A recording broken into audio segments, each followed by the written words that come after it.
USC Junior, aka South Carolina, and they went 9-3. This is a whopping development as we both had them going 5-7.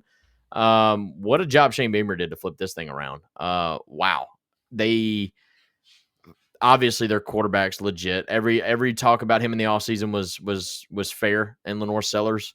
Kind of thought it was overblown that he didn't have anything else to talk about, so he's just pumping up his quarterback. Well, no, his quarterback was pretty daggum good. Honestly, arguably could have beat Alabama. Should have beat Alabama. Yeah, I mean, And seriously. really, look, South Carolina was about 3, maybe 4 plays away LSU. from being 11-1 this year. Yeah. That LSU game, they should have won it. I mean, the only team that dog walked him was Ole Miss, who dog walked Georgia Yes. too. So I mean, it's unfortunate that Ole Miss was just as inconsistent as they were as well. But South Carolina was a really good football team this year. I think they just had a really tough schedule, as a lot of teams did. No, man, this was a great, phenomenal job of Shane Beamer. And I hate saying that. I don't like Shane Beamer whatsoever. But yeah, I don't either. I not necessarily personally. I don't know Shane Beamer, but like just the way he coaches, the way I look at it as a Tennessee fan, not a big fan of Shane Beamer. So.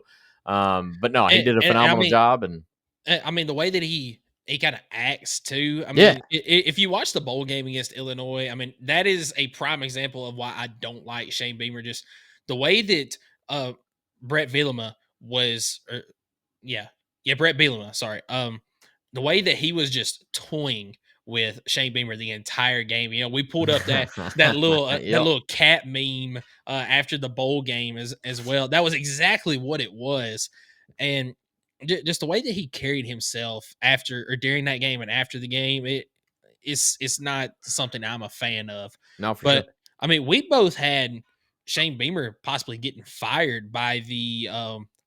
I don't think we had him getting fired in the middle of the season. I think thought it was this would after just the be his season. last year. Yeah, I didn't think it was going to be Yeah. in the middle of the year or anything. I just thought that maybe, at the end of it, I would have thought the Clemson loss would have kind of been the nail in the coffin per se, but it wasn't. They actually ended up beating Clemson. But I had, what's crazy too is this team really started out, I mean, dang near losing to Old Dominion to start the year. Yeah. They did pull that one out, which I predicted. I did predict them beating Kentucky at Kentucky. And they dominated Kentucky. Yeah, Kentucky did bounce back to almost beat Georgia, but other than that, Kentucky was terrible. I had them losing to LSU, which didn't happen. That did happen. Yes. That did happen. Shouldn't have happened. So I was perfect in the first quarter or first third then because I had them beating Akron. And then here's where I just went off the rails because I had them on this next third here. I had them losing every single one of them. I had Ole Miss loss, Alabama loss, Oklahoma loss, A&M loss, and I believe they did lose to Ole Miss and Alabama. They beat Oklahoma, A&M, and I had them, I predicted them to beat Vanderbilt, which is fine. But they also beat Missouri, which I predicted them to lose.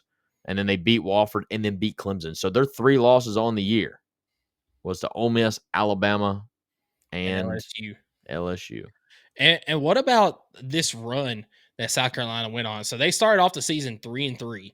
And as you mentioned, 6-0. Yeah, as you mentioned, they beat Old Dominion, Kentucky on the road, and then Akron, losing to LSU, Ole Miss, and at Alabama, and then 6 games in a row to finish the season 9-3 on the doorstep of a CFP.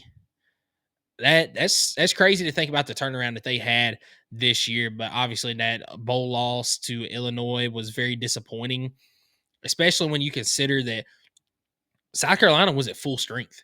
I mean, they didn't have a bunch of guys opting out because most of them were underclassmen coming back next season. So it was very disappointing that bowl loss, but still a very good season, a great turnaround season for the Gamecocks and for Shane Beamer this season. No, right on. This was great job. Matt even said he got Coach of the Year award, right? I don't know. I believe Clark Lee got it this year, if I'm not mistaken. Fair enough. It could have been Shane Beamer and Clark Lee. They could have shared it this year, but I kind of think Clark Lee was the one that got Coach of the Year in the SEC. In a year where usually coaches get fired, there wasn't a single one, and not a single coaching change. Like nobody leaving for another job. And I'm going to throw myself under the bus here. I think I predicted 3 getting fired this year.